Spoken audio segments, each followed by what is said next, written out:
सीधी साधी बहू ने ससुराल को पहुंचाया जेल। सुबह के 8 बजे राशि अपने बंगलों के बाहर झाड़ू लगाते हुए अपने बंगलों के बाहर दूध वाले से दूध ले रही पड़ोस वाली आंटी रजनी को देखती है। आंटी जी कैसे हो आप? रात में खाने में क्या बनाया था?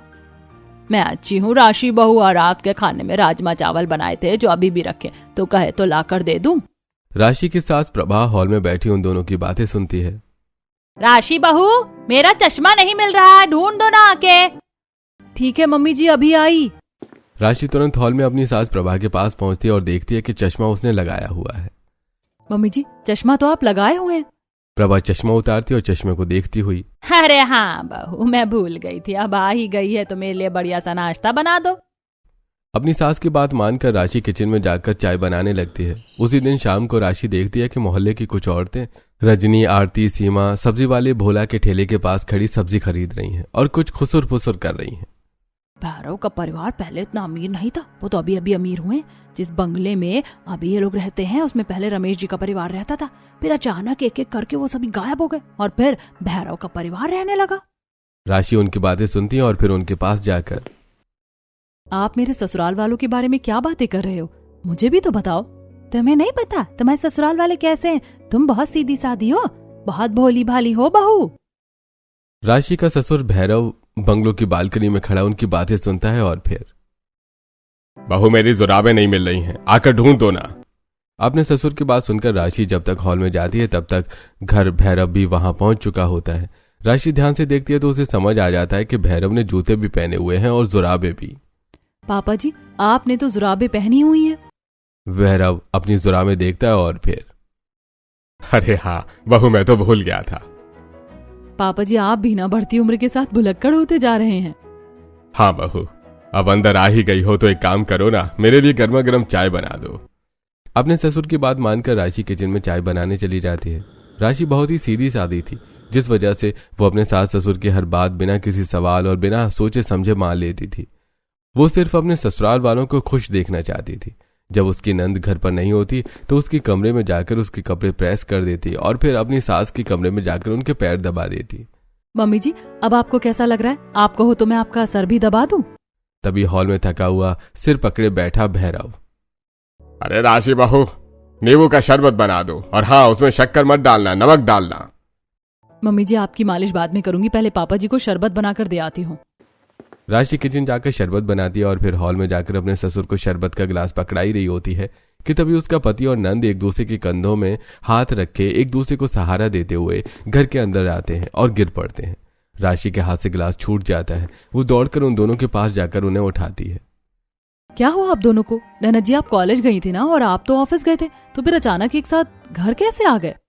तभी वहां उसकी सास भी आ जाती है। अरे बहू, देख नहीं रही ये दोनों बहुत थके हुए हैं और तुम इनसे सवाल कर रही हो? जाओ जल्दी से इनके लिए कड़क अदरक वाली चाय बनाकर लेकर आओ। राशि अपनी सास की बात सुनकर किचन में चली जाती है और प्रभा उन तीनों को अपने कमरे में ले जाती है। कुछ ही देर में राशि किचन से चाय लेकर हॉल में आती है और जब वहां किसी को नहीं पाती तो वो उन्हें ढूंढते हुए प्रभा के कमरे में पहुंचती है और उन तीनों को बेड पर सोता हुआ देखकर, मैं चाय बनाकर लाई हूँ और ये तीनों सो गए? बहू, ये तीनों थके हुए हैं ना, इसलिए इन्हें नींद आ गई। अब तुम जाओ खाना बनाने की तैयारी करो, तुम्हें तो पता है ना हम कितना खाते हैं। सीधी सादी बहू अपनी सास की बातों पर भरोसा करके किचन चली जाती है।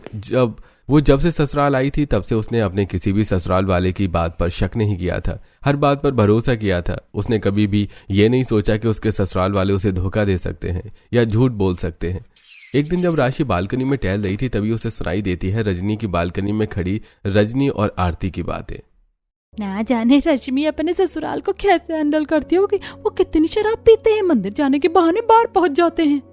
आपको क्या पता मेरे ससुराल वालों के बारे में? उनके बारे में ऐसी बातें मत करो। राशि के सास ससुर उन दोनों की बातें और राशि का जवाब सुनते हैं और जब राशि हॉल में आती है तो सोफे में बैठे हुए दोनों, बहू, इसीलिए तो हम तुम्हें पड़ोसियों से बात नहीं करने देते।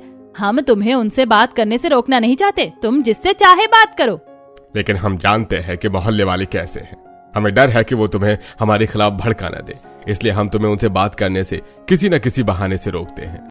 मुझे गुस्सा भी आता था जब आप मुझे किसी से बात नहीं करने देते थे, लेकिन अब मुझे पता चल गया है कि कौन कैसा है, तो इसीलिए अब मैं खुद ही किसी से बात नहीं करूंगी। और कोई कुछ बोल पाता उससे पहले ही वो सभी बेसमेंट से आती हुई खटखट की आवाज सुनते हैं। अरे अरे, ये आवाज कहाँ से आ रही है? बेसमेंट से? हाँ, लेकिन बेसमेंट में चूहा होगा। इतना बड़ा चूहा होगा बेसमेंट में जो इतना शोर कर रहा है? क्या बहू, तुम भी किन बातों में दिमाग लगा रही हो? जाओ हमारे लिए कुछ बढ़िया सा बनाकर लेकर आओ। सीधी सादी राशि जब भी कोई सवाल करती तो उसके सास ससुर ऐसे ही उसे काम में उलझा देते। एक सुबह राशि पूरे घर में झाड़ू लगाती हुई बेसमेंट की तरफ जा रही थी कि तभी घबराई हुई प्रभा भागकर उसके पास आती है और उसका हाथ पकड़कर उसे रोकती है। बहू, वहाँ कहाँ जा रही हो? मम्मी जी, मैं झाड़ू लगाने जा रही हूँ। नहीं बहू, वहाँ झाड़ू लगाने मत जाओ, वहाँ कुछ भी साफ सफाई करने जैसा नहीं है। ठीक है मम्मी जी, नहीं जाती, लेकिन आप एक बात तो बताइए, आप मुझे कभी बेसमेंट में क्यों नहीं जाने देती? वहाँ ऐसा क्या है? कुछ नहीं बहू, वहाँ बहुत गंदगी है, तुम वहाँ जाकर बीमार पड़ जाओ और मैं तुम्हें बीमार नहीं देख सकती। आप कितनी प्यारी हो मम्मी जी, मेरा कितना ख्याल रखती हो। अब से मैं कभी बेसमेंट की तरफ देखूंगी भी नहीं। राशि झाड़ू लेकर वहां से चली जाती है और पूरा घर अच्छी तरह से साफ करके किचन में जाकर नाश्ते के लिए कचौड़ी तलने लगती है। तभी वहां प्रभा आती है और बहू, इतने से क्या होगा, इसका डबल नाश्ता बनाओ। मम्मी जी, मैंने हमेशा की तरह जितने लोग हैं उतने लोगों के लिए नाश्ता बना रही हूँ। बहू, तुम भी बहुत भोली हो, तुम्हें पता है ना हम कितना खाते हैं। हाँ मम्मी जी, मैं जानती हूँ कि आप लोगों की खुराक डबल है। ठीक है, मैं बनाती हूँ, भूल गई थी। राशि जब से ससुराल आई थी तब से 6 लोगों के हिसाब से नहीं बल्कि 12 लोगों के हिसाब से खाना और नाश्ता बनाती आ रही थी। राशि 12 लोगों के लिए कचौड़ी बनाकर हॉल में ले जाती है और सभी ससुराल वालों को सर्व करती है। राशि, तुम पानी तो लाई नहीं। राशि पानी लेने किचन में जाती है और जैसे ही किचन से जग में पानी लेकर वापस आती है तो देखती है कि आधी कचौड़ियां गायब हैं और सभी के मुंह में एक एक कचौड़ी है। भाभी, तुम कितनी अच्छी कचौड़ियां बनाती हो, मन करता है खाते ही जाए, रुके नहीं। हाँ, वो तो दिख ही रहा है, तभी तो फटाफट आप सबने आधी कचौड़ियां चट कर दी। राशि के ससुराल वाले शुरू से ही अजीब व्यवहार कर रहे थे, लेकिन सीधी सादी राशि उन पर ध्यान ही नहीं देती थी। लेकिन जब वो सब लोगों के खाना खा लेने के बाद किचन में बर्तन धोने जाती और देखती कि वहां सिंक में 6 की जगह 12 प्लेट्स रखे हैं तो उसके मन में कई सवाल आते, लेकिन वो उन्हें भी नजरअंदाज कर देती। लेकिन उस दिन वो 12 प्लेटों का रहस्य नजरअंदाज नहीं कर सकी और उनका जवाब जानने जा पहुंची अपने सास ससुर के कमरे में, जहां पहले से ही उसका पूरा परिवार इकट्ठा था।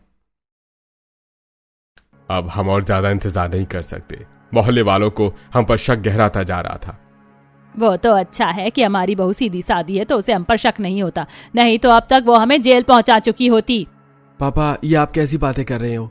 अब जल्दी से हमें अपने सालों पहले शुरू किए गए काम को अंजाम तक पहुंचाना ही होगा। अरे भैया, मेरी भाभी के बारे में कुछ मत बोलना, वो बहुत अच्छी हैं। तभी सबके सामने राशि आती है। आप किस बारे में बात कर रहे थे? बहू वो छोड़ो, तुम ये बताओ तुम यहाँ क्या करने आई हो? मम्मी जी, हम तो 6 लोग हैं और खाना भी मैं 6 लोगों को ही परोसती हूँ, लेकिन सिंक में बर्तन डबल कैसे हो जाते हैं? बहू, तुम भी कितनी भोली हो, अब हम तो डबल प्लेट्स खाते हैं तो डबल प्लेट्स तो होंगी ही। हाँ, लेकिन जब मैं सिंक में प्लेट्स लेकर जाकर रखती हूँ तब तो 6 ही होती हैं, फिर डबल कब हो जाती हैं? अरे भाभी जी, आप सोचना बंद करो, जल्दी से बर्तन साफ करो, फिर आपके लिए हार लेने चलते हैं। कितने अजीब ससुराल वाले हैं मेरे। 6 लोग हैं और खाना 12 लोगों का बनवाते हैं और बर्तन भी 12 हो जाते हैं, लेकिन मुझे क्या करना, मुझे तो उनकी सेवा करनी है और उन्हें खुश रखना है। मेरी माँ ने यही कहा था मुझे विदा करने से पहले। सोचती हुई राशि वहां से किचन जाकर बर्तन साफ करने लगती है और इधर कमरे में। अच्छा हुआ मैंने भाभी को तो देख लिया था और टॉपिक चेंज कर दिया था। अरे तो बेवजह डरती है, अगर वो हमारी बात सुन भी लेती तो हम उसे घुमा देते, वो बेवकूफ है। आखिर साक्षी के ससुराल वाले उससे क्या छुपा रहे हैं, कुछ ही देर में आपको पता चल ही जाएगा। उसी रात घर के सारे काम अकेले करने की वजह से साक्षी बहुत ज्यादा थकी हुई थी, जिस वजह से उसे नींद नहीं आ रही थी। अपने कमरे में बेड पर पति अभय के साथ लेटी हुई राशि करवटें बदल रही थी, तभी उसे बेसमेंट से कुछ गिरने की आवाज आती है। इतने बड़े चूहे थोड़ी ना होंगे बेसमेंट में। अरे तुम सो जाओ, बिल्ली होगी। हाँ, बिल्ली भी तो हो सकती है, मैं भी कितनी बड़ी बुद्धू हूँ, मुझे इतना भी समझ नहीं आता। हाँ, बिल्ली होगी, अब सो जाओ, कल हम सबको सोसाइटी की किटी पार्टी में भी चलना है। काफी देर कोशिश करने के बाद राशि को नींद आती है और अगले दिन अच्छे से रेडी होकर राशि पूरे परिवार के साथ सोसाइटी के कम्युनिटी हॉल में किटी पार्टी में जाती है, जहां वो मोहल्ले के कुछ लोगों को आपस में बातें करते हुए सुनती है। अरे भाई, उस बंगले में पहले जो लोग रहते थे कितने अच्छे थे, कितने मिलनसार थे। वो हर महीने कोई ना कोई फंक्शन करते थे और हमें बुलाते थे, लेकिन वो अपने नौकरों के नाम बंगला करके न जाने कहाँ चले गए। हाँ संजय भाई साहब, बात तो बिल्कुल सही है। उनका कुछ पता ही नहीं चलता, कितने मिलनसार व्यक्ति थे और अचानक गायब हो गए। राशि समझ जाती है कि वो लोग उसके ससुराल वालों के बारे में ही बातें कर रहे हैं, लेकिन वो तब उन्हें कुछ नहीं कहती। पार्टी खत्म होने के बाद जब वो पूरे परिवार के साथ घर वापस आती है तो हॉल में पहुंचते ही वो लोग कैसी बातें कर रहे थे आप लोगों के बारे में? आप पहले इस बंगलों के नौकर थे क्या? तुम भी ना मोहल्ले वालों की बातों में आ जाती हो। कितनी सीधी सादी हो तुम, इसीलिए तो हम तुम्हें मोहल्ले वालों से बात नहीं करने देते। बहू, मैंने पहले भी तुम्हें समझाया था कि मोहल्ले वाले हमारा घर तोड़ना चाहते हैं, हमारे बीच फूट डालना चाहते हैं। हम इतने प्यार से रहते हैं, वो हमारा प्यार नहीं देख सकते, इसीलिए वो तुम्हें हमारे खिलाफ भड़काते हैं। तुम उनकी बातों पर ध्यान मत दिया करो। इस बंगलों के मालिक हम वर्षों से हैं। ये बंगलो मैंने अपने हाथों से ईंट रखकर बनाया है। इसका इकलौता पहला और आखिरी मालिक मैं ही हूँ। मुझे माफ कर दीजिए, मैं भी कितनी सीधी सादी हूँ। मुझे लोगों की बातें समझ में नहीं आती, मैं लोगों की बातों में जल्दी आ जाती हूँ। अच्छा है आप मुझे इतनी तरह समझाते हैं, नहीं तो पता नहीं क्या होता। आप घबराओ मत भाभी, आप सीधी सादी हो तो क्या हुआ, हम सब तो होशियार हैं, आपको किसी की बातों में नहीं आने देंगे। सभी लोगों से बातें करके राशि अपने कमरे में चली जाती है। अगले दिन राशि हमेशा की तरह 6 नहीं बल्कि 12 लोगों के हिसाब से लंच बनाती है और डाइनिंग हॉल में पूरे परिवार वालों को सर्व करती है 12 प्लेट्स के साथ। अरे बहू, फिर तुम पानी लाना भूल गई। अभी लाती हूँ पापा जी।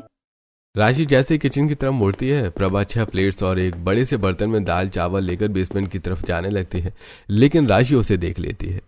मम्मी जी, खाना और प्लेट्स लेकर कहाँ जा रही हैं? देखो तो सही। लेकिन कुछ देर सोचने के बाद, हटाओ, मुझे क्या करना, कहीं भी जाए। राशि जग में पानी लाती है और डाइनिंग टेबल पर रखती है। तब तक प्रभा भी वहां आ जाती है, लेकिन डाइनिंग हॉल में आने से पहले वो किचन में जाती हैं। सभी लोग मिलकर लंच करते हैं। उससे पहले भी राशि कई बार लंच, ब्रेकफास्ट और डिनर से पहले अपनी सास को बेसमेंट की तरफ जाते हुए देख चुकी थी। उस दिन के बाद राशि 2-3 बार और अपनी सास को फिक्स समय पर बेसमेंट की तरफ जाते देखती है, तो उससे सब्र नहीं होता और आखिरकार किचन से पानी लाती हुई राशि, आज मैं जाकर देखती हूँ कि मम्मी जी जाती कहाँ हैं। अपनी सास का पीछा करते हुए राशि बेसमेंट तक पहुंच जाती है और देखती है कि उसकी सास बेसमेंट के दरवाजे पर लगा ताला खोलकर बेसमेंट के अंदर चली जाती है और दरवाजा बंद कर लेती है। कुछ देर तक वहीं खड़े रहने के बाद भी जब वो बाहर नहीं निकलती तो राशि वहां से डाइनिंग हॉल में आ जाती है, लेकिन उसका ध्यान अपनी सास पर ही था। जैसे ही वो बेसमेंट से बाहर निकलकर हॉल से होती हुई किचन में जाती है, राशि भी उसके पीछे जाती है और देखती है कि उसके साथ ने झूठी प्लेट सिंक में रख दिए हैं। मम्मी जी, ये प्लेट्स कहाँ से लाई हैं? पूछूं तो सही। राशि कुछ पूछ पाती उससे पहले ही प्रभा पलटी और डाइनिंग हॉल में चली गई।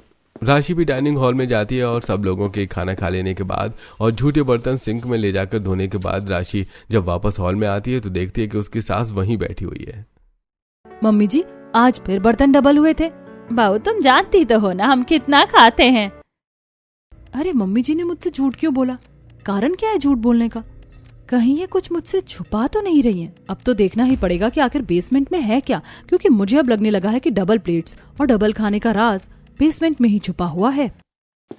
अपनी सास से बातें करके राशि अपने कमरे में चली जाती है, लेकिन कुछ देर के बाद हॉल में आकर देखती है कि हॉल में कोई नहीं है।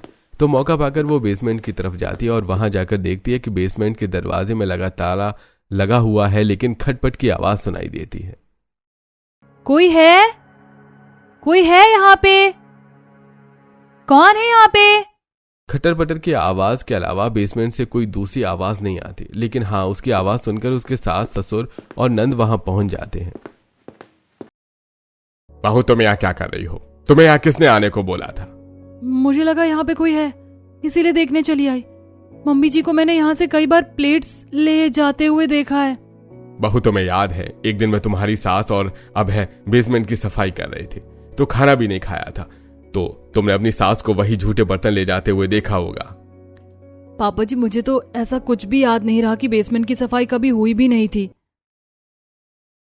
तुम भूल गई होगी और तुम्हारी नजरों को धोखा हुआ होगा। मम्मी तो यहाँ कभी आती ही नहीं। हाँ, आप सही कह रही हो, मुझे धोखा हुआ होगा।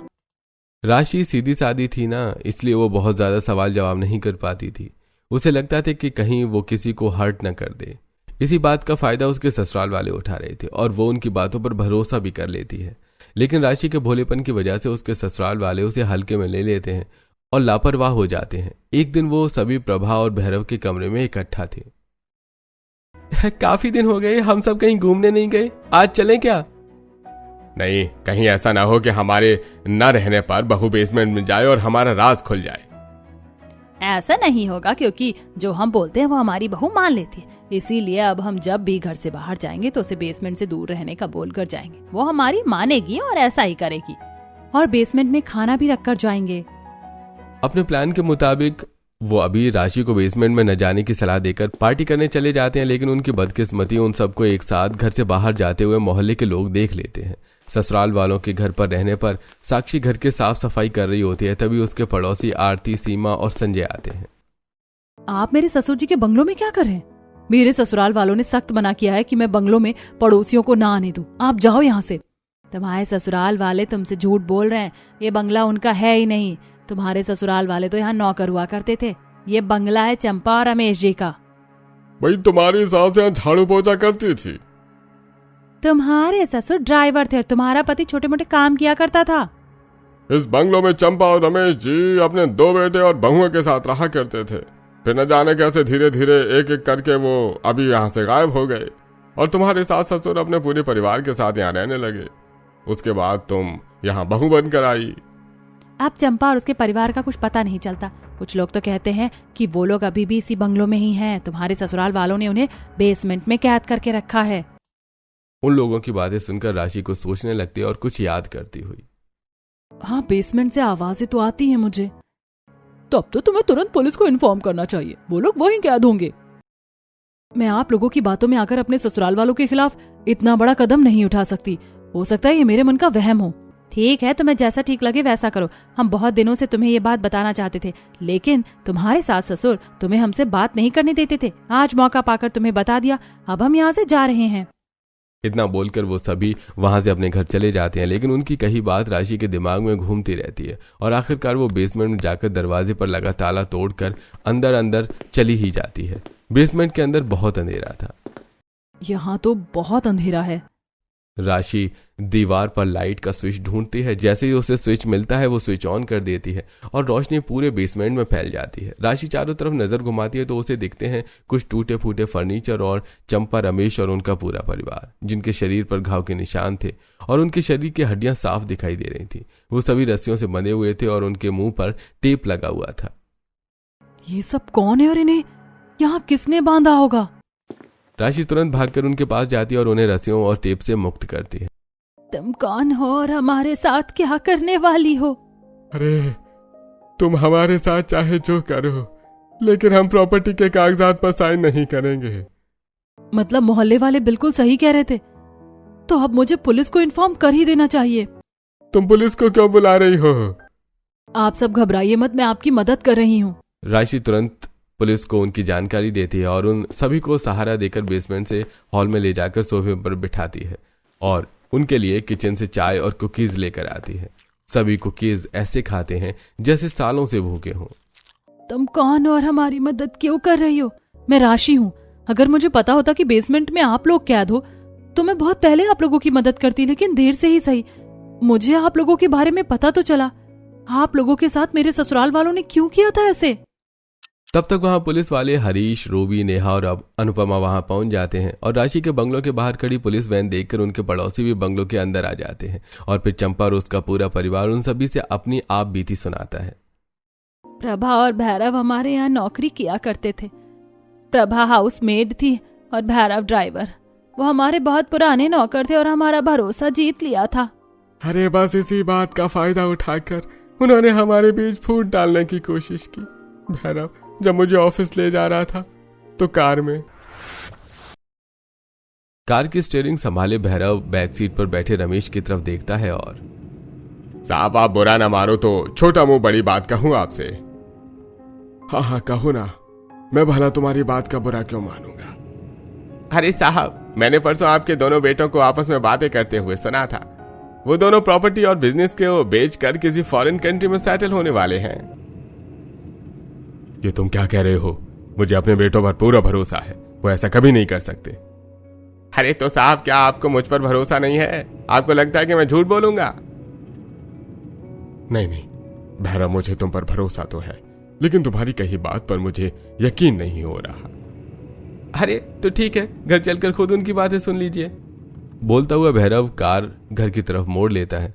उसी समय प्रभा बंगलो के हॉल में बैठे भैरव के दोनों बेटों और बहुओं से, तुम चारों घर में बैठे रह जाओगे और तुम्हारे पिता सारी प्रॉपर्टी और बिजनेस अपने नाजायज बेटों के नाम कर देंगे।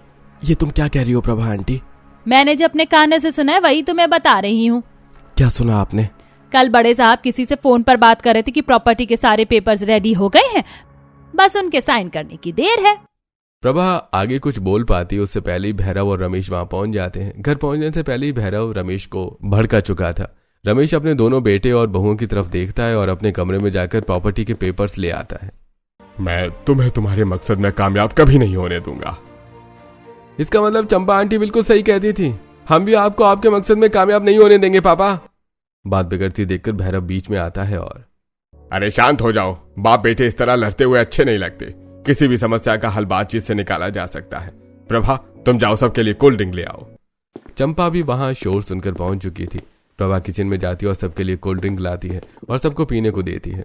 वो सभी जैसी कोल्ड ड्रिंक पीते हैं बेहोश हो जाते हैं और जैसी उनकी आंख खुलती है खुद को बेसमेंट में रस्सियों से बंधा हुआ पाते हैं और अपनी आंखों के सामने प्रभा और भैरव को देखते हैं। ये क्या, हम यहाँ कैसे आए और तुम दोनों?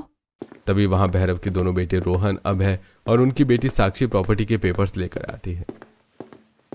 अरे चुप कर बुढ़िया, अगर तू यहाँ से आजाद होना चाहती है तो चुपचाप प्रॉपर्टी के पेपर्स पर साइन कर दे, हम तुझे और तेरे पूरे परिवार को वहां से जाने देंगे।